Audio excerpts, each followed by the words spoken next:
मयंक एक multinational company में branch manager की जॉब करता था। एक दिन मयंक को ऑफिस से घर जाने के लिए लेट हो गया था। सर्दी की मौसम होने के कारण रात भी जल्दी हो गई थी। ठंड भी बहुत शुरू हो चुकी थी। रास्ते में चलते चलते मयंक को अचानक एक आवाज सुनाई दी, रुक जाओ। मयंक वहीं पर ही रुक गया और पीछे मुड़ के देखा, लेकिन पीछे कोई भी नहीं था। फिर से वही आवाज सुनाई दी, सामने देखो। जैसे ही मयंक ने सामने देखा तो उसे जमीन पर कुछ चमकती हुई चीज दिखाई दी। मयंक दौड़ के उस चीज के पास गया और देखा तो यह कोई साधारण चीज नहीं थी, बल्कि एक चमकता हुआ हीरा था। उसने वह हीरा अपने हाथ में लिया। उसकी चमक देखकर मयंक की खुशी का पार ना रहा। लेकिन मयंक को कहां पता था यह कोई साधारण है या नहीं, बल्कि एक मायावी हीरा है।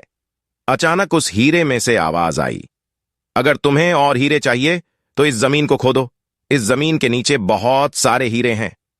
मयंक खुश हो गया। उसने उस हीरे को अपनी जेब में डाला और जमीन खोदना शुरू किया। करीबन 2 फीट खोद काम करने के बाद अचानक मयंक डर के मारे चिल्लाने लगा।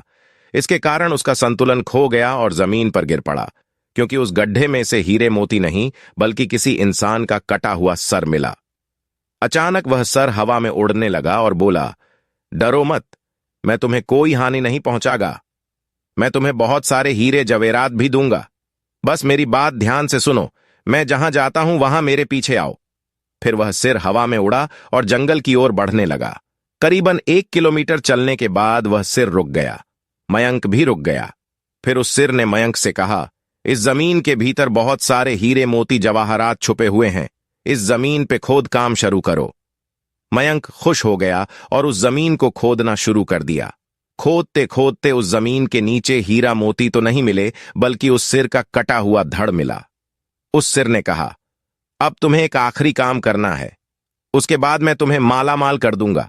तुम्हें कहीं से भी एक लोटा खून लाना होगा। मयंक ने बोला, 1 लोटा खून? पर मैं 1 लोटा खून कहां से लाऊंगा? उस सिर ने कहा, चलो मेरे साथ। वो डरावना चेहरा मयंक को साथ लेकर थोड़ी दूरी पे गया। वहां उसे एक इंसान को जाते हुए देखा।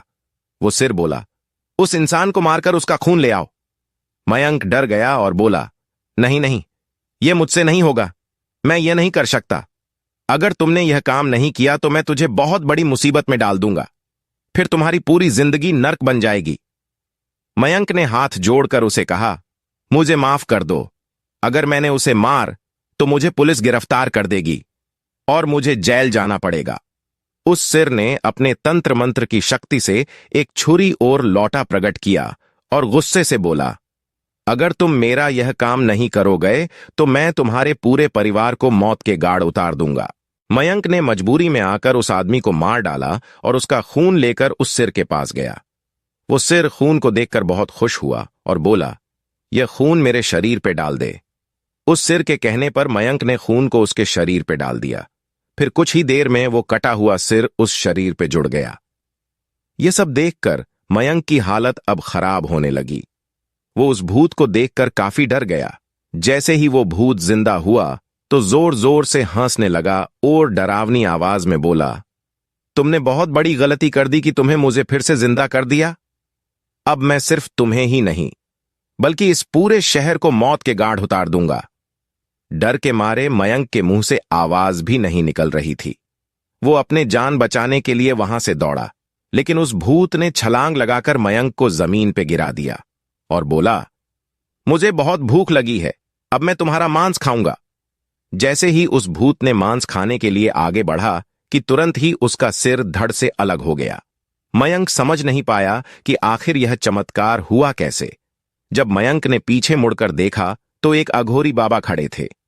उस अघोरी बाबा ने कहा, जब तुम उस आदमी को मारकर उसका खून ले जा रहे थे तभी मैंने देख लिया था और समझ गया कि कुछ तो बुरा होने वाला है। इसीलिए मैं तुम्हारे पीछे पीछे यहां तक चला आया और मैंने अपनी मंत्र की शक्ति से उस भूत को फिर से मार दिया। अब तुम निश्चित होकर अपने घर जाओ। अब तुम पर कोई खतरा नहीं है। आज भी मयंक उस बात को याद करता है तो उसकी रूह तक कांपने लगती है। दोस्तों, आपको यह कहानी कैसी लगी प्लीज हमें कमेंट करके जरूर बताएं। और दोस्तों, अगर आपको वीडियोस अच्छी लगे तो वीडियो को लाइक और चैनल को सब्सक्राइब करना ना भूले। धन्यवाद।